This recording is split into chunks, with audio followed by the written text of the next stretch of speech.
am really curious about the seed of the idea for this book, how you came to it, and how it evolved as a kind of dystopian novel. Yeah, sure. So in 2006, I was in St. Louis visiting my grandparents, and I went to the St. Louis Museum of Art. There was an exhibit there called Remote Viewing, Invented Worlds in Painting and Drawing. And Ben Marcus, as it turns out, had actually written these weird little index cards of text for the exhibit. And the index cards told this story about a guy who sort of passes out, and then he wakes up and he can't figure out what he did, and so he has to investigate his own movements. And like there's lines like, the jar, there were jars on my person, like this would explain many things. It's creepy. So I was totally creeped out, and I thought it was great. And it was also sort of set in this post-apocalyptic landscape. So I wanted to write about someone who was investigating her own disappearance in the post-apocalyptic landscape, but then that was really hard. So I wrote about someone investigating someone else's disappearance instead. So that's kind of how it happened. And when you were at the Iowa Writers Workshop, did you envision that you would be writing this kind of novel? What did you think your trajectory would be? I had started it before I entered the workshop, so I did envision. I don't know if they envisioned it. I didn't apply with any of it because it was still really, fragmentary. But it ended up being. It was a great place to workshop it. It was a lot of fun. So it was not. There was no stigma just because it was set in the future. Mm-hmm. Reagan, can you tell me? I know there was an agent in here somewhere, but can you tell me a little bit about how you came to the book and what attracted you to it? It came to me, I always wished I had a more exciting Genesis story, like a girl in the checkout line said to me. But it came to me in the traditional way, which is via one of my favorite agents who's here. She can raise her hand. Julie Ware. And Julie and I have had a couple of really great authors together already, so I take things extra seriously when Julie sends them to me. She does a great job of pitching them, kind of framing them, and I just know she has a great eye. So that was the reason I opened it. I mean, I open everything. Let me say that again. But I knew I was probably going to be in for something good. Mm-hmm. And when you opened it and you found the kind of novel it was, how did you feel about that? I like that as a therapist. How do I feel about that? Well, funny you ask, because if you ask me, or say to me, I have a novel set in the future, I often want to run the other way. It's not, as a rule, my favorite world to enter, which is an unfair, ridiculous bias to have. And I'm sure Julie told me that when she pitched it. I mean, it's pretty central to the book. But I did actually grow up, Ray Bradbury was one of my favorite writers when I was a kid, and so it's not like I'm allergic to it. And I think what Anna's book has and what all the books I love have is just story and character. And so as soon as you open this book, you're in a world, you're with a person who's interesting, you're in a very vivid, kind of gross but always compelling. I mean, I think it opens the cafeteria, or there's It's like the second scene, yeah. Yeah, I mean, there's just the details and the sense of place and just oddness and I don't know, just a sense of this is something I have not seen before are completely compelling. So I was immediately sucked in. Mm-hmm. And Anna, when you workshopped it at Iowa, and you met Julie when you were at Iowa. That's right, yeah, she came just in the spring when I was about to graduate.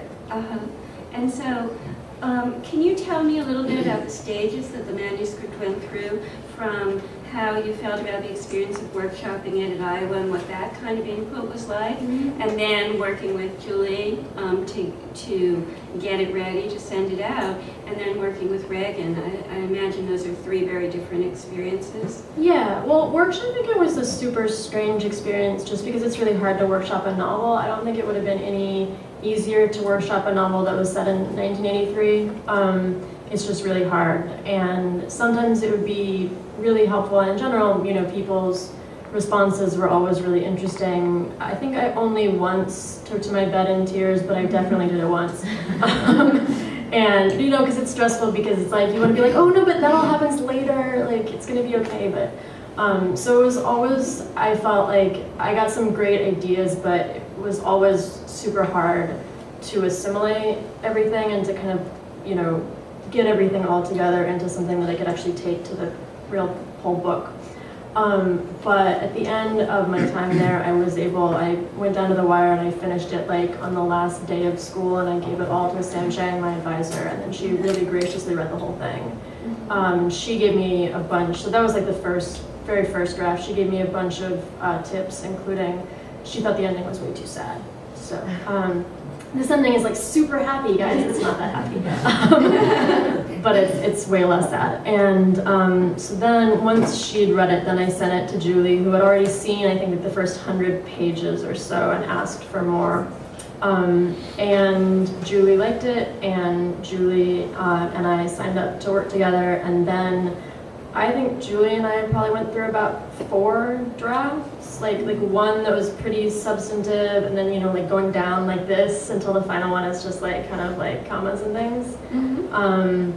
And then, you know, then we went through the process of selling it, and then sold it. And then do you want me to talk about what happens next, or wait? Well, I'd like to hear from you. Yeah. What happened next? But you got it, and then what was the relationship like working on the book between the two of you? Well, it was, I actually have to say, there was another party involved. So around the same time, I think when Julie sent it to me, I had just been joined at Little Brown by this great new editor, Andrea Walker. Raise your hand, Andrea. And Andrea was reading it at the same time as I was, and she was really gung-ho also about it. So it was sort of this united front of enthusiasm and hope that we would get the book. And then when we got the book, Andrea edited it as well as me. So it can maybe be like too much, but Anna was a good sport about having 2 sets of editorial notes, and Andrea line edited the manuscript, and then I line edited that version. I think so we had 2 sets of notes, 2 sets of markings on the page, right? Mm-hmm. Yep. Which was, to my mind, great, because I thought that Andrea had a really great sense of the book, and then I had a really great sense of the book. But together, I thought we all were sort of on the same general wavelength about what we wanted to do and how to do it. Yeah. And also, I was looking at Anna brought our notes and my letter, and knowing that you went through it 4 times with Julie, I'm like, well, no, I don't feel it's just slacker. There wasn't much more to be done. Yeah. And I know that they're both sitting in the room, but how did you feel about that process? Did you expect to go through more of those kinds of edits and to have 2 people that you would be working with, or even 1 person, and do much more after you had gone through it 4 times with Julie? Honestly, I had like no idea what to expect at all. People tell you often as a new writer that editors don't edit anymore. So I think maybe I was sort of expecting to not be edited, but I certainly wasn't wanting to not be edited. Like, I was happy to go through another pass on it. And I was happy to have 2 sets of eyes on it, although I didn't know, again, you know, that I would have 2 sets of eyes. But no, I mean, it wasn't anything like what I expected at all, but it was great. And I did feel like it got a lot better. And, you know, they were all, pretty much all the changes that they suggested were, as Reagan said, like relatively small. There was no like take out the main character or like, you know, Add a dog. Add a dog, get to have a different ending. You know, it was mostly really small stuff. Reagan, your list is so eclectic. I think that it's eclectic. You run the gamut of writers, from straight ahead mystery writers and thriller writers all the way through to straight ahead what we would loosely call lit fiction writers. And so I'm wondering how you choose your books and how this fit into that overall plan. If there is an overall plan, or is it book by book, falling in love each time? Or It's book by book, falling in love. So I hope I'm not the only person who's ever Googled herself. When I first sprang into the into the world, I was like, all right, I typed my name in, and the thing that kept coming up was Reagan Arthur is not in love, and it's from somebody who's collected rejection letters, and I said, and I realized I do see this a lot, like I didn't fall in love, and I'm sure it's very annoying to be on the receiving end of it, but on the other hand, do you want to be married to someone who doesn't love you? So it's a very maybe sort of overlarge way to quantify or to describe what I do, but it starts with love and then it goes into more practical things. Do we have room for it on the list? Because our list at Little Brown is very small and very focused, and we try to strategize about each and every book and how we'll publish it and where, down to what month and on which list and all the rest. But the love is just the main thing. And I'm always drawn to story and character and voice. I don't think that's anything special. I think everybody probably reads in the same way. And I think those can be effective in so many different forms, whether it's a mystery or a literary novel, a story set in the future, or a story set in Puritan New England. It's just, that's the great thing about fiction, right?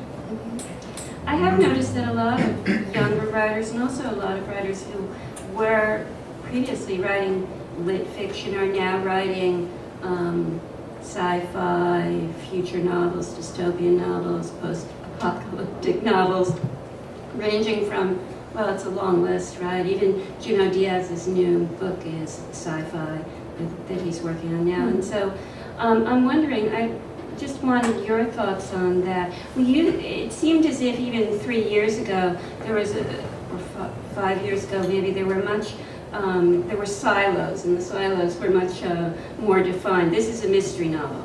This is a sci-fi novel. This is a fantasy novel. And it seems as if that's morphing a little bit, falling apart a little bit. I wondered about that from your perspective as a writer and yours as an editor and publisher. Well, I think people are writing a lot of dystopias because the world is ending, but I do think you're right that the lines are blurring a little bit. I think to the extent that that's happening, it's great. I've always wished that they would blur more. I think it's really unfortunate that one has to categorize, what is science fiction and what is literary fiction. I think the term literary fiction is very strange. I understand the way it's used, but it's like, are you going to say whatever, like the Quicksilver books are not literary? It's absurd. Would we say that Arthur Conan Doyle now is not literary? That would also seem absurd, but it's old, so it gets to be literature. So I think, I understand how these categories have been helpful in the past. One thing I do think is the demise of bookstores is really sad, but the rise of online book selling does mean that I think those categories become less important, because people are all just searching. You don't need to put things on a shelf. You don't need to put things next to other things. And of course things are linked to other things. But if you look on my Amazon page, you'll notice that my book is linked almost exclusively to tennis books. I think people do a lot of just browsing around on the web, and I think that might be part of sort of breaking down these barriers. I have to explain the tennis thing. It's going to be boring and technical. I'll be brief. It's never happened to me, but Anna's book was assigned an ISBN that was linked to a previously published book by a guy about tennis.